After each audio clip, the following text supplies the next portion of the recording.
Welcome to the Nutrition Science Podcast, where we help you cut through the noise and make informed, science-based decisions about nutrition and your health.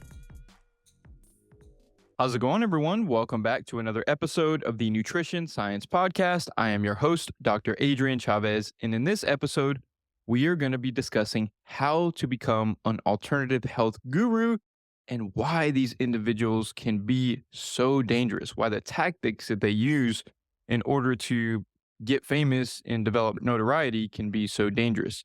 And the reason that I want to discuss this particular topic today, because this isn't something that I had programmed as a topic that I plan to discuss, is because an article has been circulating recently that was published in Vanity Fair magazine. It outlines the story of a woman named Stephanie Tassone, who was very into the alternative health space.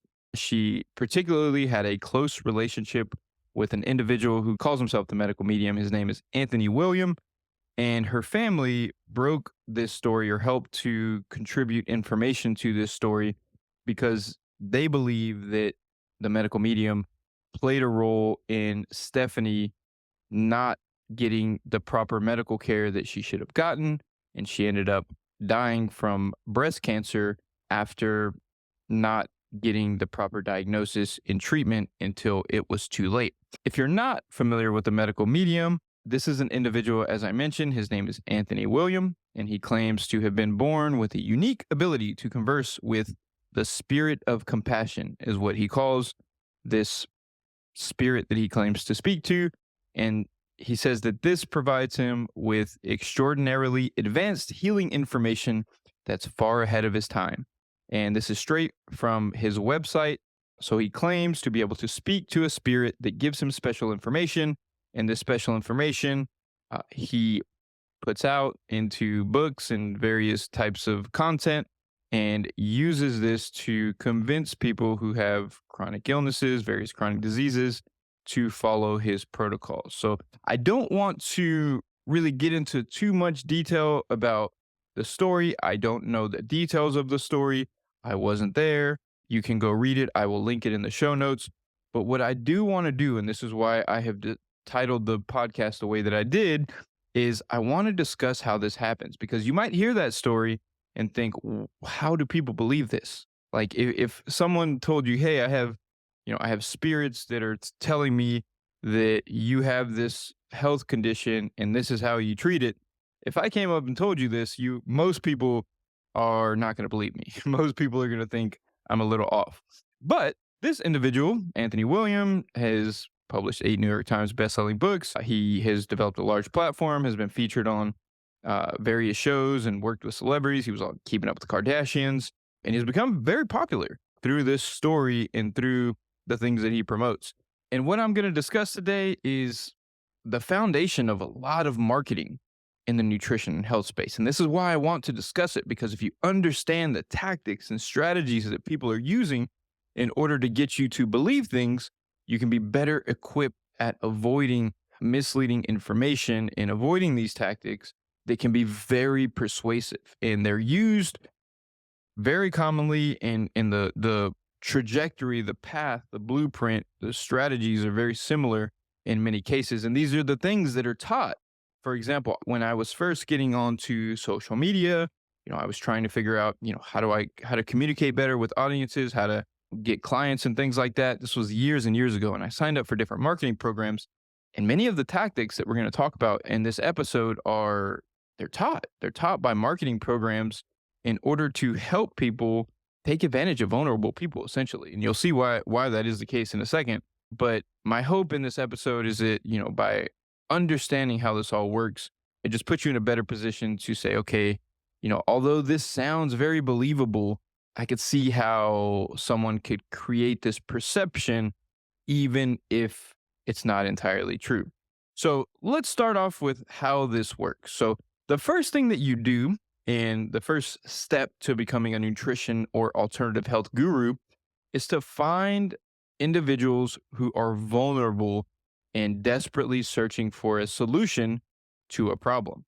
And this, can mean various things. It can be individuals with chronic disease. individuals who are overweight and have been struggling with weight loss for their entire lives, individuals with hormone issues, autoimmune conditions, digestive issues, someone who's dealing with something that is frustrating them, that they are struggling with, that they are looking for an answer to. And so you identify that population. It could be large groups of people, could be very specific groups of people. Sometimes it may be a bunch of different groups of people, but you're looking for those people who are searching for an answer, and they're willing to try different things because they really want to end the struggle of trying to figure out how to eat or how to quote unquote heal themselves. And so the next thing you have to do is come up with a plan that is going to be the answer to those problems, and then come up with a good story for why this is the answer.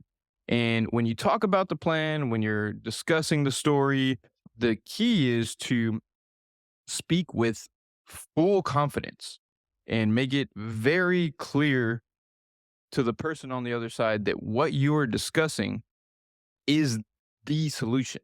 It is different than everything else, and it is the answer. And so you come up with a solution, and then you come up with a really good story, and then you just keep repeating it over and over and over again to as many people as you possibly can. And so, for example, with respect to a ketogenic diet, so someone who's promoting a ketogenic diet is often, and now they've moved on to other conditions as well, but at first it was usually centered around weight loss. So these individuals, there's a lot, millions of people struggling with weight loss, with weight cycling, with having struggles losing weight. And what you do is the solution is cut out all carbs. So the solution is a keto diet. So if my goal is to sell you the solution of a keto diet, I'm going to say, hey, if you've been struggling with weight loss, keto is the answer. And here's why. Because, and this is the same justification that a lot of these individuals use, they'll say, because when we eat carbs, that causes insulin to increase. And insulin is our body's fat storage hormone. And insulin, if we lower it by reducing carbs, we can reduce our body weight. And this explanation makes sense. There's slight bit of truth to it. And this, if you're someone on the other side of things who's been struggling, you're desperate, you're looking for an answer, and someone makes a good explanation, they're extremely confident, they tell you this is the answer, they make they put together a good story around it, you're going to be willing to try it in many cases. Many people are going to be willing to try this. So if you do this and you repeat it over and over again to as many audiences as you can get access to, a lot of people are going to try it. And what's going to happen is, if what you are promoting is some version of a restricted diet, and you're forcing people to cut out, let's say, cut out carbohydrates, or cut out processed foods, or cut out gluten, soy, dairy, corn, wheat, like some people do, where they just have long lists of foods that people are cutting out.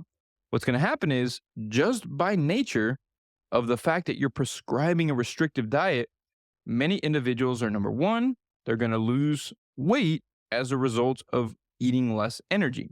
If I told you, hey, you can't eat processed food, you can't eat gluten, dairy, soy, corn, and gave you a whole list of things that you can't eat, you are going to have a harder time consuming excess calories. You're more than likely going to be in a calorie deficit, and you're going to lose weight as a result of that. If you want more information about that, context about energy balance and how weight loss works, check out my Deconstructing Energy Balance episode. I will link that in the show notes as well.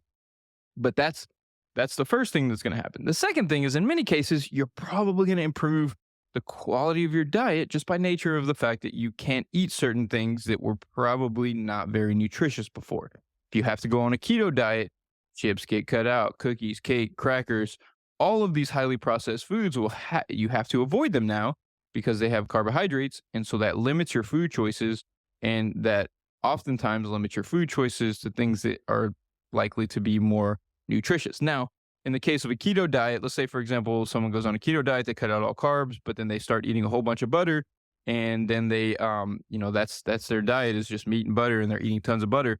That person's probably not going to lose weight. And that person is also probably not going to improve the nutritional quality of their diet. And in many cases, what you'll see is, these people exist where they follow these programs, and they see no benefit, or the health worsens, or the outcome that they were looking for worsens. And we'll talk about, that in a second. But what happens is you improve the quality of your diet, you reduce calories. These are the two main things that lead to improvements in health as a result of nutritional changes. These are the two things, like eat less, or eat the appropriate amount of energy, and then improving the quality of your nutrition in terms of micronutrients, nutrient dense foods. And this is what we really need to focus on. And you can cause people to do that just by nature of creating a whole bunch of restrictions. And this is how most of these, like almost, you'll see almost all of these individuals who almost everyone popular in the nutrition space, it's centered around restricting certain things. There's the guy that says lectins are bad for you, and then we got the guy who says all plants are bad for you, and he promotes a carnivore diet, and now he stopped doing that because he developed health issues. Then we have the guy who says, spirits told him that you can't eat gluten, soy, dairy, and you have to be drinking celery juice every day. And all of these things contribute to improved nutritional quality. And so, if you can do that, if you can develop a platform, and then if you create some method with a good explanation that leads to people following a more restrictive diet, what's going to happen is a percentage of people who you reach, who you can convince to do what you're recommending, they're going to actually do it, and they're going to improve. So, for example, in the case of the medical medium, he recommends following I believe it's a vegan diet, and cutting out, as I mentioned, gluten, soy, dairy, corn, a few other foods as well. Many of these foods are also likely to be food allergies or food sensitivities. And this is a very smart thing to do. So oftentimes these people have some understanding of nutrition. So if I tell you to cut out gluten, dairy, soy, and other foods that are likely to be food allergens or food sensitivities, it could be the fact that you just had a food sensitivity to gluten and dairy that went unidentified, which happens in a small percentage of people. However, individuals with chronic health issues, that percentage is larger. Then you take those two foods out, and you would have been much better. But these generic protocols where they cause you to restrict lots of different things just increases the likelihood of people feeling better in the short term. So let's say, for example, I am recommending this. I'm going around. I have my new method, my new protocol. Let's make something up. I have the Chavez method, and this method is you only eat foods that start with every third letter of the alphabet, and you only eat on every, you only eat between the hours of 11 and 6 p.m. And if we create these restrictions that, in this case, they're just random restrictions. People who follow these, if I started recommending that to, large groups of people, and if I did it with like extreme confidence, I was saying, look, every third letter of the alphabet, those represent the healthiest foods on the planet, blah, blah, blah. Just made up some crazy story. If I was just super confident, I have some credentials behind me like I do, I could get people to do that. And with a platform that I have, and the platform that some other people have as well, and a platform that you can build, you can reach hundreds and hundreds and thousands and sometimes millions of people. And if you reach a million people, or let's say you reach 1,000 people and you convince 1,000 people, say you reach a million people and only 0.1% believes you. And so you reached a million people, 0.1% believed you, that's 1,000 people. So you got 1,000 people to do what you were recommending. And let's say it was a highly restrictive diet. So, let's say 40% of people felt a little bit better. They lost a little bit of weight. They just felt better. Nutritional quality improved. And then another 40%, they didn't really feel a big difference or anything like that. But then you have the 10% who, for whatever reason, and especially if you're causing people to go on really restrictive diets where it removes lots of different potential food sensitivities. This is the exact same thing with carnivore diet. If you're doing a carnivore diet, you're avoiding most foods that are likely to contribute to a sensitivity reaction. And this is one of the reasons that a percentage of people tend to feel significantly better when they start it. But the important piece is it's a percentage. It's not everyone, but you don't need everyone to feel better in order to create these narratives, because what you do is you recommend this to as many people as you can. A bunch of people are going to try it. Percentage of people feel significantly better. Let's say 10%. So you recommend these really restricted protocols. 10% of people feel substantially better. 40%, not really. 40% feel a little bit better. And then 10% feel substantially worse, and just like their health deteriorates. Well, what you do is, if you're that person who's promoting this diet, you take those 10% and you blast that everywhere. The 40% are going to believe, the 40% said they feel a little bit better are probably going to believe that they feel better than they actually do if they see all these testimonials. This is called a placebo effect, where they see people say, "Oh, this completely transformed my health." And then you have the other 40% who didn't feel any better, who may be like, "Oh, well, maybe I need to do it correctly. Maybe I didn't do it right. Maybe I didn't do it long enough." They'll start questioning themselves because they see, "Oh, wow, this person, it worked for this person. This guru knows what they're talking about. If they didn't, these 10% of people, and these people don't know it's 10%, you just, it's all you see." The guru's not going to share the testimonials of people who say, "Ah, it was okay. Ah, I felt a little bit better." That's not compelling. What's compelling is, "Oh, this changed my life." And so you share that. You share the information about people saying, "Oh, it changed my life. It healed whatever." And and then you just completely ignore the other 10%. So the 10% that got worse, you can, it's easy to silence them. Like, if I was recommending this stuff and I was creating reels saying, "Hey, the Chavez method is going to heal you," and the 10% who tried it and said that they felt better, I just repost, share that everywhere, talk about that everywhere. These are my testimonials. And then the 10% who may actually speak out, which most of them won't, but 10% of people who did worse, because oftentimes you can say, "Oh, you didn't do it right," or "You didn't do it long enough," or "You didn't use the right type of foods," or "You were too stressed and it's your fault." You can blame it on those people. It's really easy to do that and kind of turn it around. And it's also easy to just block their messages and create this narrative that this is a healing protocol. And you can create the perception to the outside world that what you have truly has some like magical healing benefits, even if it doesn't. And it largely relies on these highly restrictive diets. So if you look around, and you look at like very popular people in the alternative health space, people who like brand themselves as like gurus who have special information, in almost every time they're creating a highly restricted diet. Now, in some cases they're not. Like, for example, the glucose goddess. So she is telling people that they need to hyper focus on regulating their glucose. And part of hyper focusing on regulating your glucose and keeping your glucose levels as low as possible, which isn't really necessary for the average person who's not diabetic, part of doing that is going to cause you to eat more fiber. It's going to cause you to eat more protein. It's going to cause you to eat more produce, because all of those things help manage postprandial blood glucose levels. Postprandial means after a meal. So in this case, the story is, hey, if you keep your glucose as low as possible, there's going to be magical health benefits that come from that. And that's the story that you use to get you to implement the protocols of glucose reduction. And the protocols of glucose reduction are, eat more fiber, eat more protein, have more balanced meals. And then there's a whole bunch of dumb things that are completely pointless, like eating, you know, changing the order of your food, doing apple cider vinegar shots before each meal. Like, these can be beneficial from a perspective of lowering glucose as much as possible. But at the end of the day, is this having a long-term health benefit? There's no evidence for these things actually having long-term health benefits. And this is another way where, this person latched onto a story, latched onto this special, approach to things. You don't have to worry about actually, eating balanced meals and eating the right amount of calories and focusing on your nutritional quality. If all you do is focus on reducing glucose, you'll get some benefits. And so this is, another story, another unique method.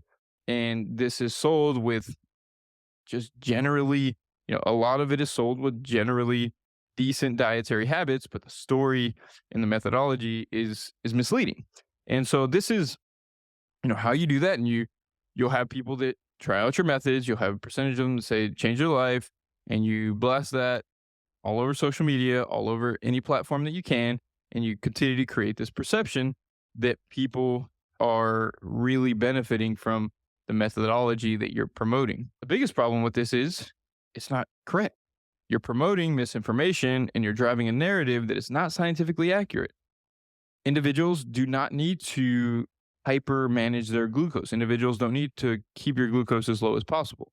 A carnivore diet is not going to heal you of, all your health issues. Now, that you might get lucky and you might accidentally remove a couple of food sensitivities that were significantly impacting your health, but there's more scientifically based ways to go about it.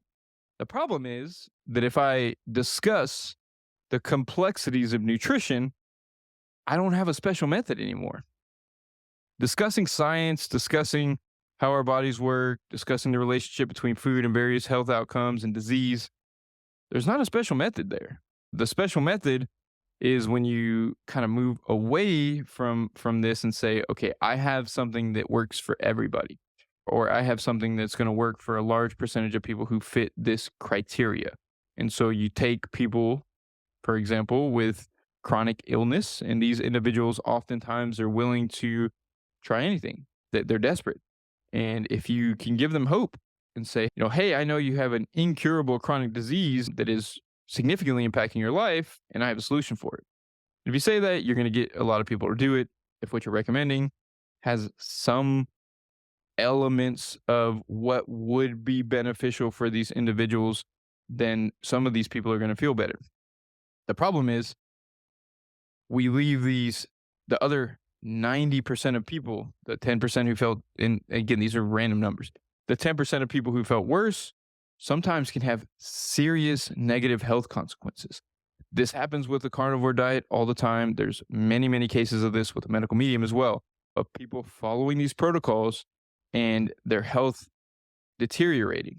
And there's a website called Carnivore Cringe on social media, on Instagram. I'll share that in the show notes as well. It outlines a lot of the negative health impacts that many people have when they go on this type of diet. And they're going on this type of diet because they've been convinced through these methods that I'm talking about by an individual who got really popular claiming that a carnivore diet was some type of healing diet.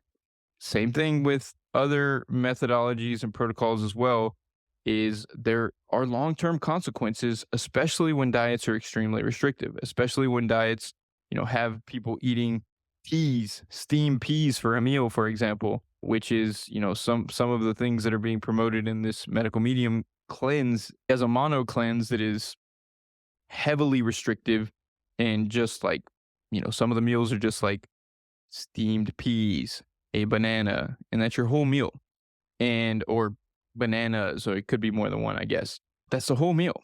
And many of these diets are nutritionally inadequate for long-term maintenance. Like, they're not going to be providing you the right nutrients to help you live a long and healthy life, but they make you feel better in the short term. And that's all these gurus really need, and that's all they're really looking for, is if you can make people feel better in the short term by recommending a highly restricted protocol, you're going to convince people that what you're talking about is magical.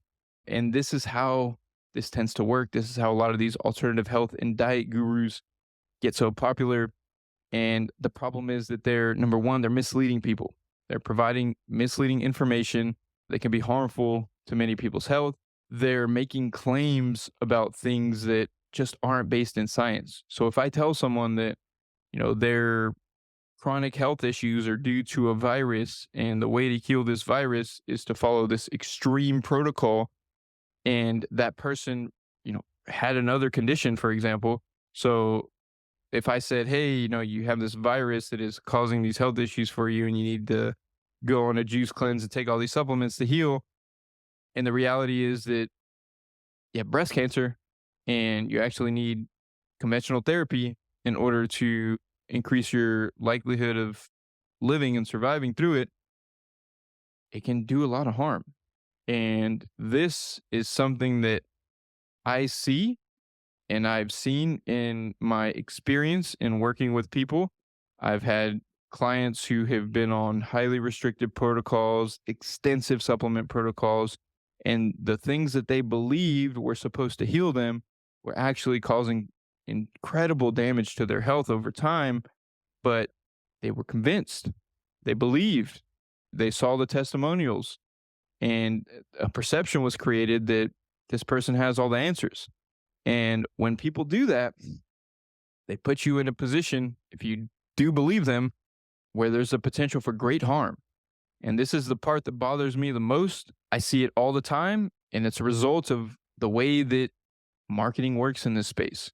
In the nutrition and health space, if you want to fast track your way to making a lot of money and developing notoriety, this is the strategy. You find vulnerable people, you recommend often really restrictive diets for them that have some type of scientific grounding, but you claim that whatever you're recommending is going to heal them. You get lots of people to try it. You take the positive testimonials, you share them everywhere, you ignore everyone else, you rinse and repeat, and you keep the cycle going. And you can create this perception that you are a guru who has specialized information, and it's just not the case. So I highly recommend to be very skeptical when you see someone making these claims. And if someone's making strong claims like this and claiming that they have some magical solution that science hasn't caught up with and that is ahead of its time, and that nutritionists and scientists elsewhere, they just don't know. They're not advanced as this particular person. This is likely what they're doing. And you want to be very careful about identifying individuals who claim to have special answers and are not actually giving you the full picture in terms of the reality when it comes to health. No one person has all the answers. There's a reason that I'm constantly referring people to other experts in various topics on my social media, because health is complex. There isn't going to be a simple answer. And the best thing you can do is get the most accurate information you can from the best experts that you can, and do your best to apply that information into your life. And I know that's a lot harder than following a special protocol that someone has that's going to heal everything, but it's the way to actually move towards health. It's the way to do so safely. It's the way to do so in a way that works for you, because these extremely restrictive diets are not something that most people are able to follow or should be following long term. And the main reason that these are promoted so heavily in various circles is because of the short term improvements that occur in a percentage of people that make it look like they have a magical protocol. But if you're not in the percentage, the small percentage of people who have a dramatic improvement, you're going to be in a large percentage of people who are putting yourself at risk for potential long term health consequences, and you're not actually getting anything out of it. And the information that you're learning is not accurate. You're being oftentimes manipulated in various ways by misleading information. Like, for example, Carnivore MD says that beans are bad for you because of lectins, because he's manipulating animal research and using that to shift your perception about a food that's perfectly healthy for most people. Now, some people may feel better without beans, but this food is perfectly healthy for most people. But they're using these very manipulative tactics to shift your perception, and it can really be damaging to your mental health and your physical health. And as I mentioned, I've seen it so many times. This is why I talk about it. I really want to help prevent you from falling down that rabbit hole. I've worked with, at this point, probably a dozen people who fell into the carnivore rabbit hole, who started to believe that plants were out to kill them, that lectins were harming them, that phytates were harming them, that carbohydrates were bad, and glucose increases were going to harm them as well. And it's a psychological mind game. Like, they have such a hard time eating foods because their thinking is being manipulated by these tactics. And hopefully it helps you understand how people can get famous and become New York Times bestselling authors and be truly lifted up by what otherwise looks like smart individuals as people who have specialized answers. And the reality is that they're employing these tactics in almost every case, and they're doing it at the expense of many, many people in order to grow their own platform and brand and method and make money off of it and sell books. And it's doing a lot of harm, a lot of harm. So that's all I have for this episode. Like I said, I didn't plan to record this episode, but I decided that this is something that really needs to be discussed. I've gotten a lot of questions over the last week or so since this story broke about how someone like this can become so popular. I've had those same discussions about Carnivore MD many, many times. And there's many others who are doing the same thing, who are just claiming that they have a specialized answer. And oftentimes they're misleading you for selfish reasons to sell books and supplements and make money and develop notoriety and fame. And the consumers are the ones that suffer. So I hope this episode was helpful. I think it's just an important topic to discuss for those of you who may be wondering why some of these things can get so popular. And my recommendation is if you know someone who is falling down one of these rabbit holes of, a popular alternative health or nutrition guru, share this episode with them, have a discussion with them, try to help them understand that it isn't always what it seems. These situations can be painted in a way that the outside perception is much different than the reality. So thanks for tuning in to another episode of the Nutrition Science Podcast. I hope you all have a great week and talk to you soon.